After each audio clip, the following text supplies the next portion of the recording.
እንግዲህ አንታርክቲካ መካነ በረድ ናት በ1911 ላይ ምድራችን ምስጢራዊ ቦታ ነው የበለጠ እኔን ያስገረሙኝ ነገሮች ነው ብዙዎቻችሁን የሚያስደስት ይመስለኛል ማርስ የተባለችውን ፕላኔት በመንመለከትበት ጊዜ ቀይ ሆና ነው የምትታየው የደም ፏፏቴ ነው 400 ሜትር ርቀት ተጠብቆ ያለ ሲሆን አንዱ ደግሞ ከባቢ አየሩን ጥሶ ይወድቃል መልክዓ ምድሩ በጣም አስቸጋሪ ከመሆኑ የተነሳ እንደዛሬው ሙሉ በሙሉ በረዶ ላይ ሆን ይችላል ወደሚለው መላምቶቻቸው ኦክሲጅንና የፀሐይ ብርሃን ሙሉ በሙሉ የሌለበት እጅግ ማራኪ ነው አስፈሪ ነው ስታዩት በጣም ደም የሚመስል ነገር አለው በረዶ ቢያንስ 90% ይይዛል በሄሊኮፕተር ይታያልና ያልተለመዱ ፍጥረታት ያሉበት ቦታ ነው መርጋት አይችልም ያውሃ ፍራንሲስ ቤከን ኒው አትላንቲስ ብለው የጻፉባት ያቺ ቦታ -89.4 ዲግሪ ሴንቲግሬድ የሚገመት ቅዝቃዜ ላይ ሳህን የሚያካክሉ ትልልቅ ሸረሪቶች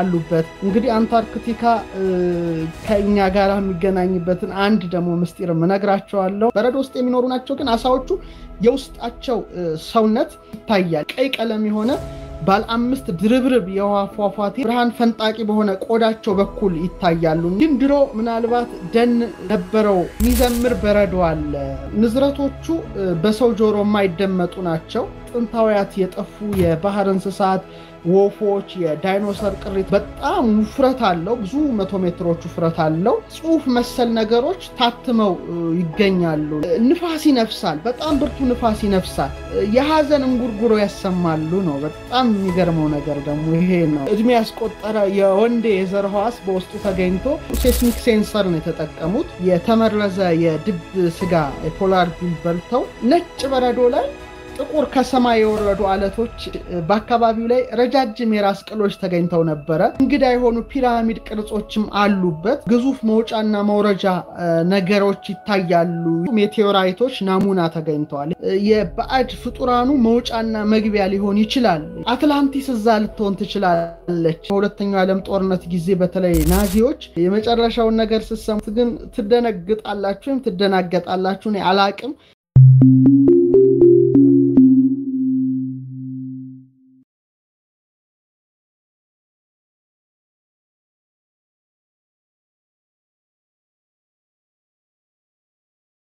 ዛሬ እንግዲህ ስለ አንታርክቲካ አንድ ትልቅ ምስጢር ይዤላችሁ ቀርብ ያለው ብዙዎቻችሁን የሚያስደስት ይመስለኛል ምክንያቱም በጣም ቢግ ሴክሬት ያለበት ቦታ ነው እንግዲህ አንታርክቲካ በተለይ ከ1800ዎቹ ከነበሩ በጣም የአንታርክቲካ የመጀመሪያ አሳሶች ጀምሮ እስካሁን ብዙዎች አንታርክቲካን ይመረምራሉ እጅግ ገራሚ ቦታ ነው በምስጢር የተሸፈነ ቦታ ነው መልክዓ ምድሩ በጣም አስቸጋሪ ከመሆኑ የተነሳ ብዙ ምስጢር እንዳመቀ እስካሁን ሳይበላሻል ምናልባት እንግዲህ 99% እንግዲህ በበረዶ የተሸፈነ ቦታ ነው ማለት የምድራችን በረዶ ቢያንስ 90% ይይዛል ማለት ነው 90% ይይዛል እንግዲህ አንታርክቲካ ከኛ ጋር የሚገናኝበትን አንድ ደሞ ምስጢር መነግራቸዋለሁ እንግዲህ አንታርክቲካ መካነ በረድ ናትና የበረዶ ቦታ ናት ቢያንስ እንግዲህ 99%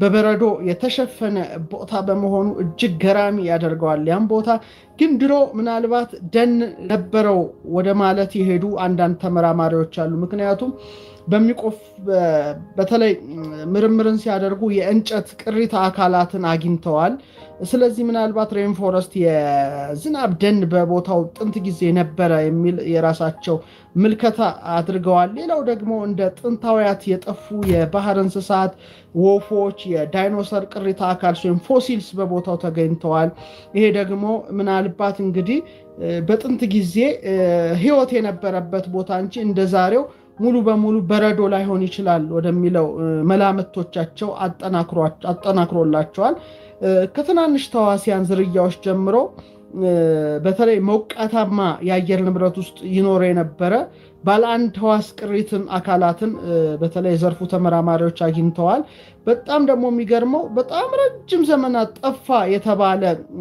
አንድ ረጅም ትል የእንቁላል ማቀፊያ ሽፋን ከብዙ የአመታት እድሜ ያስቆጠረ የወንዴ የዘር ህዋስ በውስጡ ተገኝቶ ይሄም ልዩ ነገር አድርጎታልና አንድሮ በተለይ አንታርክቲካ በጣም አስገራሚ ቦታ የምድራችን ምስጢራዊ ቦታ ነው ማለት እንችላለን ክቡራን ተመልካቾቻችን። አሁን ግን የምነግራችሁ በጣም አስገራሚ ከሆኑት ነገሮች የበለጠ እኔን ያስገረሙኝ ነገሮች ነው ለእናንተ ማካፍለው። የመጀመሪያው ላካፍላችሁ የምወደው በጣም ካስደነቁኝ ነገሮች መካከል የደም ፏፏቴ ነው። ይሄ በጣም የሚገርም ነው። በተለይ በማክሙርዶ ድራይ ቫሊ ውስጥ በጣም ደማቅ ቀይ ቀለም የሆነ ባለ 5 ድርብርብ የውሃ ፏፏቴ ከቴለር ግላሲየር ወደ ቦኒ ሐይቅ ይፈሳል። ይሄ በጣም ያን ቦታ ልዩ ያደረገው ነው እና ለምሳሌ ቁስል ላይ ደም ሲፈስ እንደሚታይ ከበረዶ ውስጥ ነው ያ የደም ቀይ የመሰለ የደም ፏፏቴ የሚፈሰው። ይሄ እንግዲህ በጣም ምስጢራዊ ካደረገው ነገርና ቦታውን እጅግ እጹብ ካሰኙት ነገሮች አንዱ ይህ ነው። እንግዲህ ይሄ የደም ፏፏቴው የተገኘው በ1911 ነው። በ1911 ላይ ተገኘ። በተለይ ሳይንቲስቶቹ ከበረዶ ጫፍ በጣም ደማቅ ቀይ ደም የሚመስል ወንዝ ነው የተመለከቱትና በተለይ ቴለር ተጠቃሽ ነውና ይሄ የደም ፏፏቴ ምንድነው የሚል ነው በጣም ምርምር የተደረገበት። ምናልባት ቀይ አልጌዎች ሊሆኑ ይችላሉ የሚል ነበረ። በኋላ ግን ሐሳቡ ተለውጧል። በተለይ ከመሬት በታች ወደ 400 ሜትር ርቀት ተጠብቆ ያለ ሲሆን ከጊዜ ወደ ጊዜ በጣም ጨዋማ ስለሆነ መቀዝቀዝና መርጋት አይችልም ያ ውሃ። በጣም አስገራሚነቱ እና ግሌር የሚለው ምን ነበረ? ምናልባት ቀይ አልጌዎች ምክንያት ሊሆን ይችላል የሚል ነበረ። ነገር ግን አላስኬደውም። ጨዋማ ውሃ ደግሞ በብረት ሀብት እጅግ የበለጸገ መሆኑ በኋላ ዘመን ሳይንቲስቶች ደረሱበት። ለምሳሌ ማርስ የተባለችውን ፕላኔት በምንመለከትበት ጊዜ ቀይ ሆና ነው የምትታየው። ለምንድን ነው ቀይ የሆነችው ሲባል የአይረን ክምችት ወይም የብረት ማዕድን ክምችት አላት።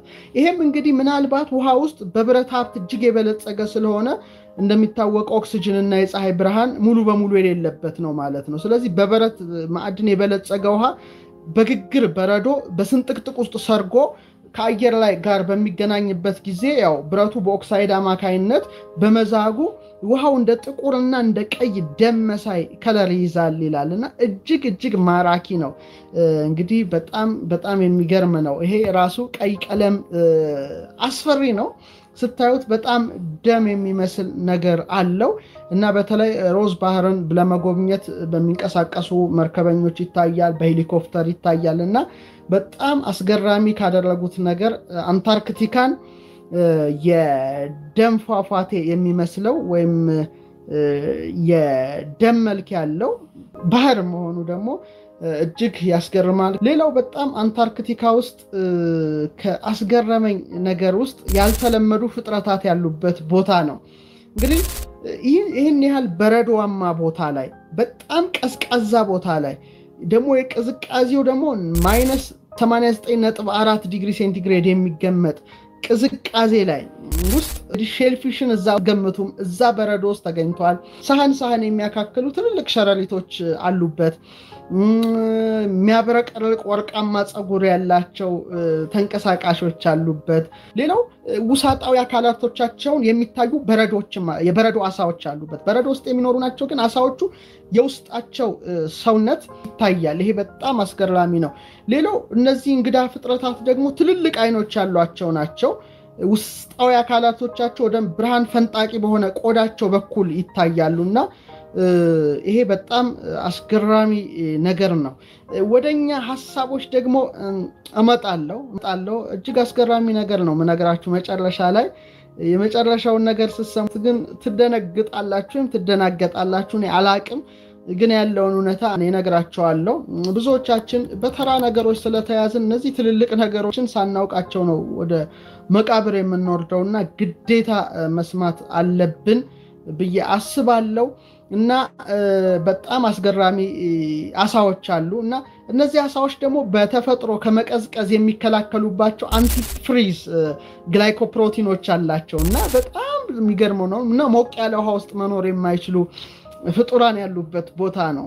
አንታርክቲካ የዓለማችን 90% በጣም በበረዶ የተመላና እጅግ የዓለማችን ቀዝቃዛ ከማይነስ 89.4 ዲግሪ ሴንቲግሬድ በታች ያለ ቦታ በመሆኑ ያ ቦታ እጅግ አስገራሚ አድርጎታል። መጀመሪያ የደም ፏፏቴ የሚመስል ነገር ከበረዶ ውስጥ እንዴት እንደሚወጣ አይተናል። አሁን ሁለተኛ ደግሞ የነገርኳችሁ በጣም ገራሚ የሆኑ የእንስሳት የሸረሪት ሳህን የሚያካክሉ ሸረሪቶችም እንዳሉበት አይተናል። ይሄ ብቻ ሳይሆን ረቂቅ ተዋሲያን ማይክሮ ኦርጋኒዝምሶች ሁሉ አሉበት። ኤክስትራሞፊሎችም ሁሉ ተገኝተውበታል እና ይሄ በጣም እነዚህ ፈንገሶች የተለያዩ ነገሮች ያሉበት ቦታ በመሆኑ ቦታውን እጅግ ገራሚ አድርጎታል። ሌላው በጣም አስገራሚ የሆነው ነገር የሚዘምር በረዶ አለ አንታርክቲካ ውስጥ። በጣም ከገረሙኝ ፋክቶች መካከል የሚዘምር በረዶ ይዘምራል፣ ድምጽ ያወጣል ሲባል በጣም ልትገረሙ ትችላላችሁ። አንታርክቲካ ላይ ግን የሚዘምር በረዶ አለ። ይሄ እንግዲህ በአንታርክቲካ ውስጥ አንድ ግዙፍ የበረዶ ንጣፍ ነው የሚዘምረው። እንግዲህ በተለይ የሮስ አይስ ሼልፍ እንግዲህ በአንታርክቲካ ውስጥ ትልቁ ግዙፉ የበረዶ ግግር ነውና በጣም ውፍረት አለው። ብዙ 100 ሜትሮች ውፍረት አለው። ቢያንስ እንግዲህ ወደ 500,000 ካሬ ኪሎ ሜትር በላይ ሆነ አካባቢን ይሸፍናል። ልብ አድርጋችሁ አድምጡና ይሄ ደግሞ አጥኞቹ ሲናገሩ የፈረንሳይ የቆዳ ስፋትን ያህላል ይሄ በረዶ ማለት ነው። ስለዚህ ንፋስ ይነፍሳል፣ በጣም ብርቱ ንፋስ ይነፍሳል። ስለዚህ ሮዝ አይስ ሼልፍ ላይ ያሉ የበረዶ ንጣፎች ንፋሱ ሲነፍስ የሐዘን እንጉርጉሮ ያሰማሉ ነው። በጣም የሚገርመው ነገር ደግሞ ይሄ ነው። በጣምና የሚያሳዝን ድምጽ ያሰማሉ በረዶዎቹ። ንዝረቶቹ በሰው ጆሮ የማይደመጡ ናቸው። ስለዚህ ይሄንን ለማዳመጥ ምን ተጠቀሙ? ሴስሚክ ሴንሰር ነው የተጠቀሙት እና ዜማው ሊገኝ የቻለው ከበረዶ ውስጥ በአጋጣሚ ነው እና አይስ ሼልፍ የበረዶ ግግር ውስጥ ነውና ሴስሚክ ሴንሰር ከተተከለ በኋላ እንትኑ ድምጹ መደመጥ ጀመረና በጣም አስገራሚ ድምጽ ነው። ግን በጣም ዜማው ይቀያየራል። ግን ነፋሳቱ ናቸው። በሰው ጆሮ ሊደመጥ አይችልም። ግን በሴንሰሮቹ አማካይነት ድምጹ በጣም ገራሚ ወይም አሳዛኝ ማህዘኒ ዜማ ያሰማልና አንታርክቲካን ይሄ ልዩ አድርጎታል። ሁለት ነገር ብቻ ነገራችሁ አበቃለሁ። የጥንት ሜቴዎራይቶች አሉ። በጣም አንታርክቲካን ልዩ ካደረገው ነገር መካከል ለምሳሌ ብዙ አለቶች ከህዋ ይወድቃሉ። ኤክስትራቴሬስትሪያል ሮክስ አሉ። ኮሜት አለ፣ ሜቴዎራይት አለ፣ ሜቴዎራይድ። እነዚህ ነገሮችን ከዚህ በፊት በስፋት አቅርቤላችኋለሁ እና ነጭ በረዶ ላይ ጥቁር ከሰማይ የወረዱ አለቶች ማየት ደግሞ በጣም አስደሳች ነው። የተለያየ ቦታ ይወድቃል። ምንጊዜም ወደ መሬታችን ከባቢ አየር ሲገቡ እንደ ሹቲንግ ስታር ሲቀልጡ የምታዩቸው ነገሮች አሉ። አንዳንዱ ደግሞ ከባቢ አየሩን ጥሶ ይወድቃል እና ብዙ ነገሮች አሉ፣ የሚወድቁ ነገሮች አሉና በተለያየ ቦታ ይገኛሉ። ግን አንታርክቲካ ላይ ለረጅም ዘመናት ሲከማቹ ቆይተው በተለይ ከ1976 ዓመተ ምህረት ጀምሮ ናሙናዎች ሲሰበሰቡ ወደ 20,000 የሚጠጉ ከሌላ ዓለም የመጡ ሜቴዎራይቶች ናሙና ተገኝተዋል። ይሄ በጣም አስገራሚ ነገር ነው። እንደውም በ2013 ጎርጎሮሳዊ ዘመን ቀመር የጃፓን እና የቤልጂየም ሳይንቲስቶች እንደ 25 ዓመታት ሙሉ ምስራቅ አንታርክቲካ ላይ ሲመረምሩ ትልቁን ሜቴዎራይት አግኝተዋል። ወደ 18 ኪሎ የሚመዝን ነው። ይሄ በጣም አስገራሚ ነው። ሌላ ደግሞ 40 ቀን ሙሉ ፍለጋ አድርገው ወደ 425 ሜቴዎራይቶች እና ክብደታቸው ወደ 75 ኪሎ ግራም የሚጠጋ ይሄ በጣም የሚገርም ነው እና ለምሳሌ ከአስትሮይድ ቬስታ ከማርስ የመጡ የተለያዩ ሜቴዎራይቶች ተገኝተዋል።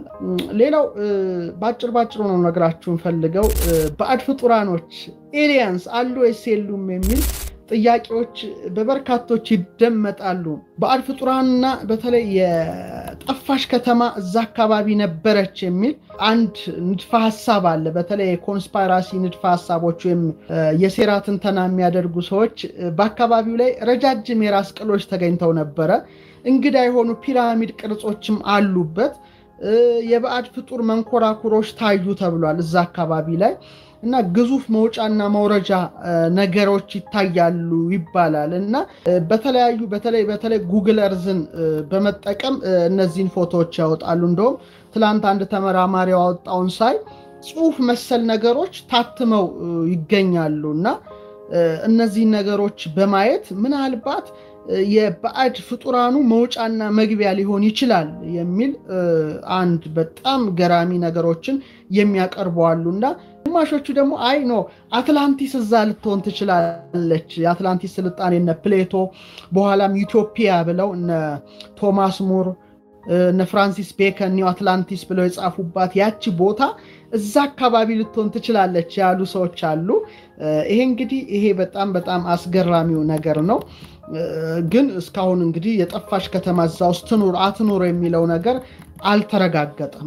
ምናልባት እንግዲህ ደግሞ ያኔ በሁለተኛው ዓለም ጦርነት ጊዜ በተለይ ናዚዎች አንታርክቲካ ውስጥ ምስጢራዊ ስፍራ ተጠቅመው እንደተሸሸጉ ይነገራል በጣም አንታርክቲካ ትልቅ ምስጢር ያለበት በመሆኑ በተለይ የጀርመን መንግስት መሪ የነበረው ሂትለር እዛ ውስጥ ጣቢያ የመገንባት ፍላጎትና ብዙ ስራን የመስራት አላማ እንደነበረው ሐሳብ ሰጥቷል ሰራተኞቹ አንድ ሪሰርች ሴንተር አቋቁመው ነበር ያው የተመረዘ የድብ ስጋ የፖላር ቢል በልተው ከዛ በኋላ ተቋሙም ፈርሷል ይባላል እና በጣም ብዙ ጥናትና ምርምር የሚደረግበት ቦታ ነው